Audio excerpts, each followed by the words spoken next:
Welcome back to another class on Halacha for Women. We are in the sefer called Otzar Dinim by Rabbi Yitzchak Yosef Shlita. After completing the laws of prayer for women, we are beginning with a new subject today that is called Halachot of the washing of the hands for the bread meal. Gam anashim chayavot b'netilat yadayim l'seuda. Also, women are obligated when it comes to the washing of the hands for the bread meal. Ve'alken, and therefore, tzarich kol adam liot baki behilchot nitzilat yadayim. Every single person needs to be an expert in the laws of the washing of the hands when it comes to the bread meal. You might ask me a question, what's there to be an expert when it comes to the washing of the hands for the bread meal? Isn't it you just wash 3 times on each hand and that's it? Rav Yitzchak Yosef Shlita is not going to go into every single detail when it comes to the laws of Nitzilat Yadayim. In my humble opinion, I strongly suggest that if your husband is a Talmud Chacham, or if you can get the Rebbetzin to teach you the laws of Halachot Nitzilat Yadayim, you should go ahead and learn it.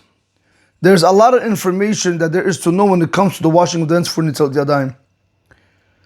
From Simon Kuf Nunchet to Simon Kuf Samech Hey, there are about 69 halachot on the washing of the hands for the bread meal. A lot of it pertains what kind of utensil, what kind of water, how much water, who pours, how to pour. There are many halachot. Can you put your hands into a pool of water? What about a mikvah? There are many halachot. So that's why Rabbi Yitzchak Yosef Shlita says every single person has to be an expert in the laws of the washing of the hands for the bread meal. V'lelamed et bnei beito dinei nitzilat yadayim, and to teach his household the laws of the washing of the hands. V'yashgiach sheyitlu yidahem kehalacha, and you should supervise them that they should wash their hands like the law requires. And so too one should educate his small children to wash their hands with a blessing. I was thinking about this, should I go and do every single halacha in the Shulchan Aruch when it comes to the laws of Nitzilat Yadayim? I came to the conclusion that if Rav Yitzchak Yosef Shlita is not doing it, there's a reason why he's not doing it. So I'm also not going to be able to do it, because in reality it is a lot.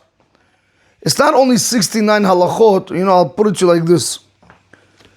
In any given halacha, right, so if this is the Mishnah Berurah, so I'll just show you something, right? In any given halacha, so you could have the halacha is above over here, for example.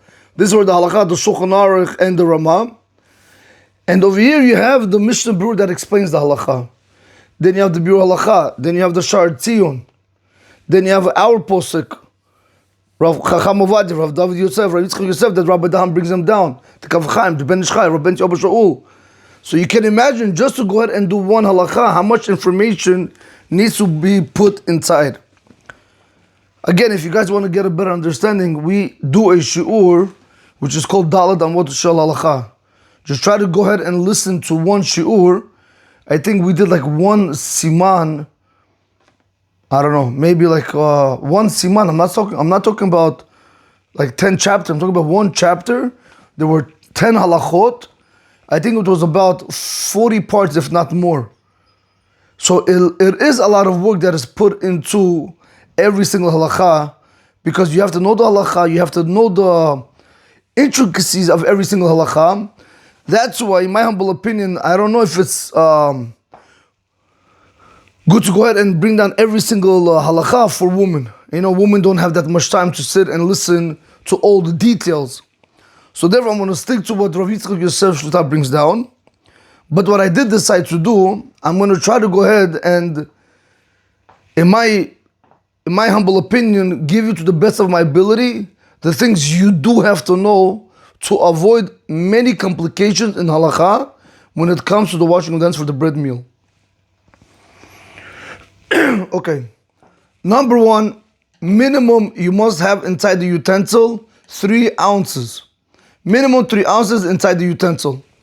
Today we don't have that problem only because we use bigger cups. For sure you have more than 3 ounces. Number 2, you have to have a person's strength. What does that mean, a person's strength? You have to pour over your hand or somebody else has to pour over your hand, but you're not allowed to open and close the faucet. That's like last resort when you have no option whatsoever. But we want you to use a utensil, person's strength. So let's do this one more time. Minimum, minimum 3 ounces inside the utensil, a person's strength. It has to be a utensil. Whenever I say it has to be a utensil, meaning that it has to be able to hold water up to 3 ounces. You know, sometimes you see people, Baruch Hashem, they build a house for $2 million, $1 million, or $3 million. You come to the house, you ask them, where's the washing cup? They say, we don't have, Rabbi. What do you mean you don't have? Look at the house you built. You don't have one washing cup? So right away, Rabotai, you don't have to go ahead and start panicking. All you gotta do, you can take a cup, any cup, it could be even like this. You can take a cup, anything which is completely like this, which is round. I'll tell you what I mean. Because if it's like this, there's many halachot to this, because if you can see over here, if you see over here, this opening over here, the spout, if it's like this, that means automatically you're not going to be able to wash your hands from over here, from this side. Right? You only have to wash your hands from here. That's what you want to make sure that whenever you're using a cup, the cup has to be complete. It has to be complete on the top, and there cannot be any cracks. That is the next halacha. The utensil should not be cracked anywhere in the utensil, or even have a hole in it. Okay, remember, if you have a hole or a crack in the utensil, that washing is not a good washing. The blessing is no good. Nothing is good. You haven't done anything. It has to be a complete utensil. Now, when are you going to have this problem? You're going to have this mainly by plastic washing cups, because when the handle breaks off, it chips with it the top piece. So that's over there. You have to be very careful. So let's just do this one more time. Minimum, you must have 3 ounces inside the utensil. That problem we don't have. If you're washing your own hands, so therefore you don't have this problem also. Using a utensil, we don't have that problem, Baruch Hashem. People have utensils. So even if you don't have the washing cup, you can use any other cup which holds up to 3 ounces of water. To make it a little bit more realistic, say a person has a cover pot. You know, the pots that we cover, the cover pot that we cover the pot with. Say if I take that pot right now, again, there's a hole in that pot where it allows the steam to come out. But let's say if it was a cover pot where there was no holes. So when I place it down, I'm able to have in that whole cover pot 3 ounces of water. Can I wash from such a cup? You can go ahead and wash from such a cup. Now, if you're thinking, what about a ladle? Can I use a ladle to wash my hands? Over there's going to be a problem. Why? Because when I place the ladle down, since it's round on the bottom, it's going to tilt over. So when it tilts over, a lot of water is going to spill out. Once again, if I don't have 3 ounces of water inside the utensil, I can't use it. If the ladle is flat on the bottom and you're able to place it standing, then you can use a ladle. Again, any utensil which is able to hold 3 ounces inside that utensil, you are able to use it for the washing of the hands for the bread meal. Very important, point number 4. Water which was not worked with. Now, a lot of us probably won't have this problem also, but if it ever happens, you go to a picnic or you're outside or on Sukkot, and a lot of times people, what do? They have a bucket of water. Right? They have a bucket of water, like a garbage pail of water, where people get water from there. I've seen this in many shoes that they do. If they don't have a sink outside, they bring a few garbage pails and they fill it up with water, and people go take the washing cup and from there they pour out the water. Now, let's say somebody wanted to come and use that water to rinse their spoon or to wash grapes there. Can you use that water for the washing of the hands? Absolutely not. Once the water was worked with, like this, you just took it, you placed the spoon inside and you went like that just to rinse off the spoon, automatically that's considered to be water which was worked with, and it becomes disqualified for the washing of the hands. That's why you have to always be very careful that the water that you're using for your hands, it cannot be used for any other work. This we saw point number 5, the utensil should not be cracked or even have a hole in it.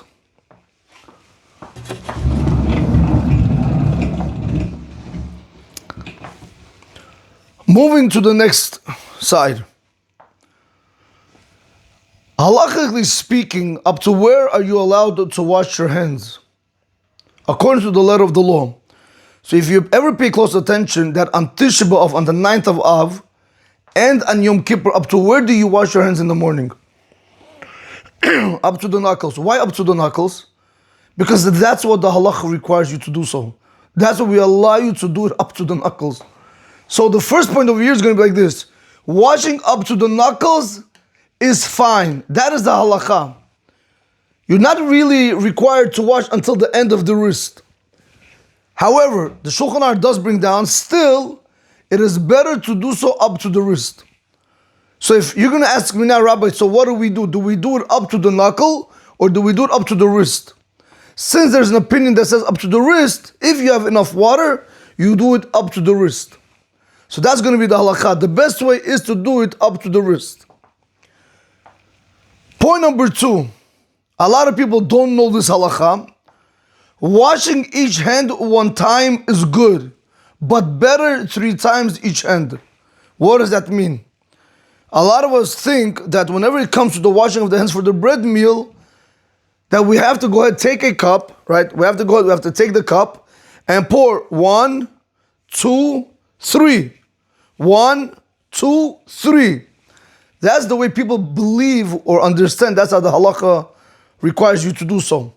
Now, since we're using a cup which has more than 3 ounces, the Shulchan Aruch says once you're dealing with more than 3 ounce cup, we have a lot of water inside that cup, automatically by pouring 1 time on your hand, as long as you get water throughout your whole hand, like this, 1, turn your hand. Once you have water all on the whole hand, take it to the right hand, same thing, turn your hand. And once you have water on the whole hand, take your hands, rub it 3 times back and forth. Raise your hands. The bracha, Baruch Ata Hashem Elokeinu melech haolam asher kiddushanu b'mitzvotav v'tzivanu al nitzal yadayim. Then you are ready to go ahead and eat the bread meal. Halachically speaking, 1 time is enough. However, since there are also opinions that say 3 times, we're going to tell you that's why we do it today 3 times. If a person went ahead and he did it 1 time, is that a problem? It's not a problem. No, it's fine. 3 times is only better to do. And we usually do it 3 times. When should one use the 1 time? If you were scarce on water. You went out and now you don't have enough water for the whole family. Perfect, 1 time is fine. You don't have to do it 3 times. Or, a lot of people don't know this halakha, that when you are in the middle of a bread meal and you got up to use the bathroom, or as a woman, you wanted to change your child's diaper.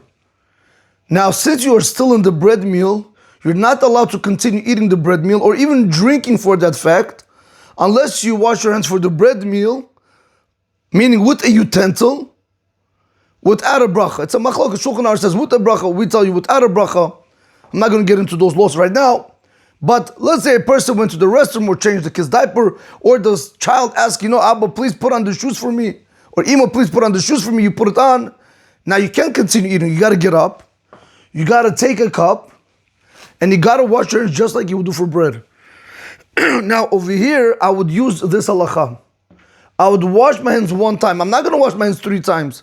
I'll wash my hand 1 time, pour 1 time over here, 1 time over here, and then I'll sit down. Don't say hamotzi nothing, just sit down and continue having your bread meal. That's when I'm going to use it 1 time. But otherwise, one should always try to wash his hands 3 times. Now, point number 3, washing with a lot of water is the segula for wealth. The Shulchan Aruch brings down the halacha that sometimes you have people, first of all, he says washing with a lot of water brings you a lot of wealth. Now you have to understand, washing with a lot of water does not mean necessarily that you're washing the correct way. We did one time a class on it when it came to the morning washing, but I'll just show you over here again. Whenever you're washing your hands, you have to be very careful that the water goes between the fingers and on the sides.